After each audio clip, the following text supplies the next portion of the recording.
시청자 여러분 안녕하십니까? VOA 모닝뉴스 시작합니다. 미국과 한국, 일본 3국 외교장관들이 공동성명을 통해 북한과 러시아의 무기거래 등 군사협력을 강력하게 규탄했습니다. 특히 북한의 군사장비와 군수물자가 러시아에 전달됐다고 밝히면서 러시아의 핵과 탄도미사일 기술의 북한 이전 가능성을 지적했습니다. 허무호 기자가 보도합니다. 미국의 토니 블링컨 국무장관과 한국의 박진 외교부 장관, 일본의 가미카와 요코 외무상이 26일 러시아와 북한의 무기 거래를 규탄하는 미한일 공동성명을 발표했습니다. 3국 외교장관은 먼저 북한이 우크라이나 정부와 국민을 대상으로 사용될 군사 장비와 군수 물자를 러시아에 제공하는 것에 대해 강력히 규탄했습니다. 특히 현재 일부 전달이 완료된 것으로 확인되는 이 같은 무기 제공은 러시아의 침략 전쟁으로 인한 인명 피해를 크게 늘릴 것이며 우리는 북한으로부터 군사 장비를 조달하기 위한 러시아의 시도를 밝히기 위해 국제사회와 계속 협력해 나갈 것이라고 밝혔습니다. 3국 외교장관들은 이어 우크라이나의 주권 국가 지위를 지지하고 러시아의 침략 전쟁에 대응하는 우크라이나의 노력을 지원하는 데 확고한 입장을 유지하고 있다고 강조했습니다. 또 북한은 러시아 지원에 대한 대가로 자신들의 군사 역량을 고도화하려 한다며 우리는 러시아가 북한의 군사적 목표를 지원하기 위해 제공하는 모든 물자를 면밀히 주시하고 있다고 밝혔습니다. 그러면서 북한과 러시아의 무기 거래는 다수의 유엔 안보리 결의를 위반하며 러시아는 이 같은 유엔 안보리 결의 채택에 찬성했다고 지적했습니다. 국제사회의 거듭된 경고에도 불구하고 그간 러시아와 북한이 무기 거래 등 군사 협력을 계속 추진하고 있음에 따라서 한미일이 이 사안을 엄중하게 인식하고 또한 적극 대응해 나가겠다는 단호한 의지를 보여주기 위해 이번 외교장관 공동성명이 채택된 것입니다. 미한일 3국 외교장관들은 이어 핵과 탄도미사일 관련 기술이 북한으로 이전될 가능성에 대해 깊이 우려한다고 밝히고 이것은 지역 안보를 불안정하게 하려는 행위자들에게 민감한 기술이 이전되는 것을 막기 위해 국제사회가 현재 진행하고 있는 노력을 위태롭게 하고 한반도와 전 세계의 평화와 안정을 위협한다고 지적했습니다. 그러면서 러북한 무기 거래와 관련한 군사협력이 국제안보와 비확산에 영향을 미치는데 단호하게 반대하며 북한과 러시아는 관련 유엔 안보리 결의를 준수하라고 촉구했습니다. VOA 뉴스 허무호입니다. 미국의 조 바이든 대통령과 호주의 앤서니 알바니지 총리가 정상회담을 갖고 북한의 잇단 탄도미사일 발사를 규탄하면서 한반도 비핵화 의지를 거듭 분명했습니다.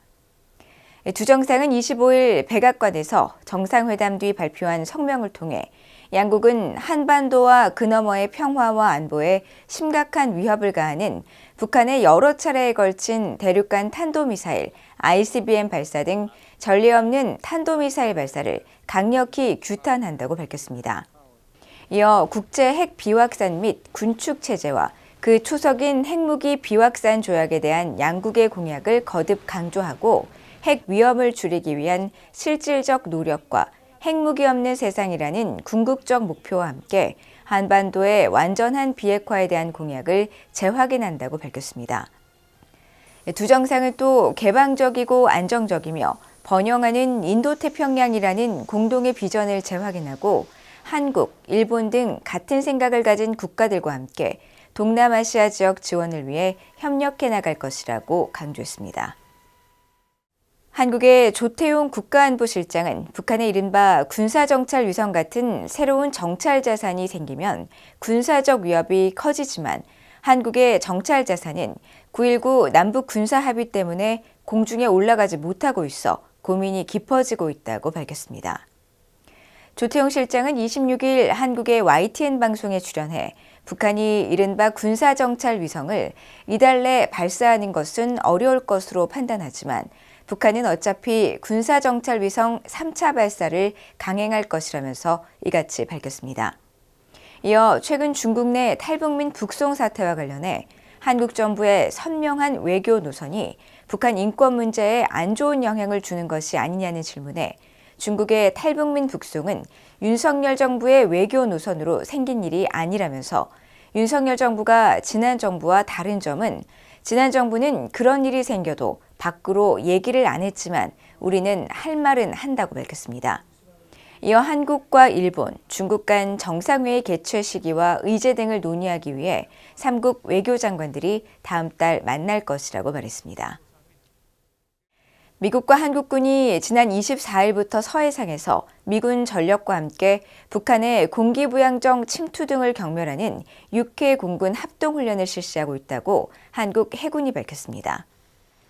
동아일보와 TV조선 등 한국 언론 보도에 따르면 한국 해군은 26일 한국 합동참모본부가 주관하는 2023 호국훈련 일환으로 27일까지 이번 훈련이 실시되며 이지스함인 율곡 2함 등 함정 30여 척과 P3 해상초계기, 해상작전 헬기 등 해군 전력을 비롯해 육군의 해안경계부대, 공군의 FA-50 전투기와 미국의 해군 P-8 해상초계기와 육군 아파치 헬기가 참가한다고 설명했습니다.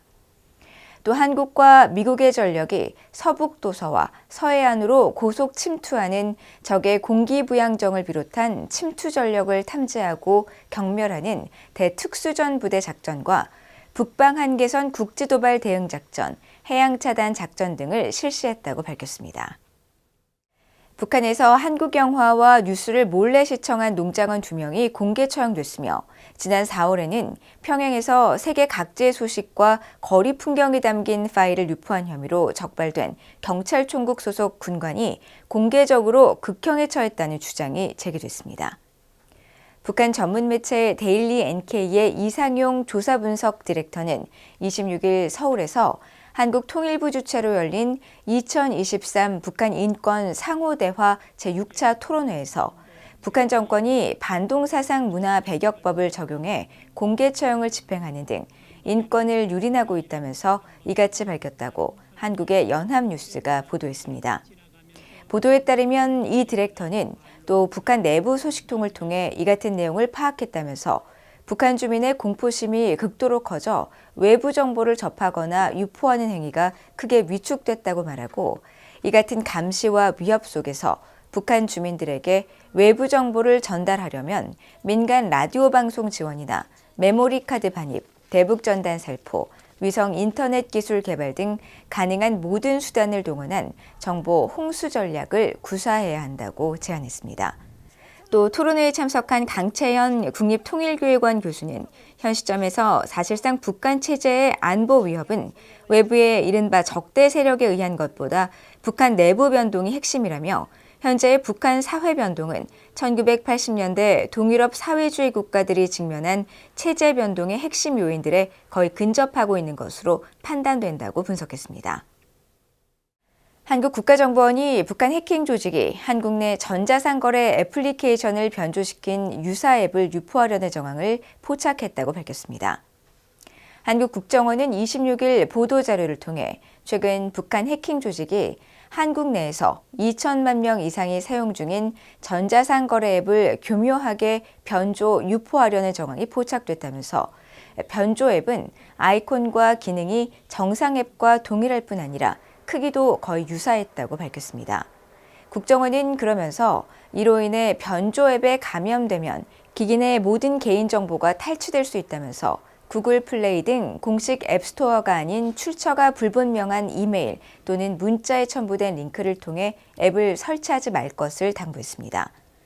이와 관련해 정보기술 IT 보안 업계에 따르면 이 앱은 쿠팡으로 확인됐으며 변조를 주도한 북한의 해커 조직은 김숙희라고 한국의 연합뉴스가 보도했습니다.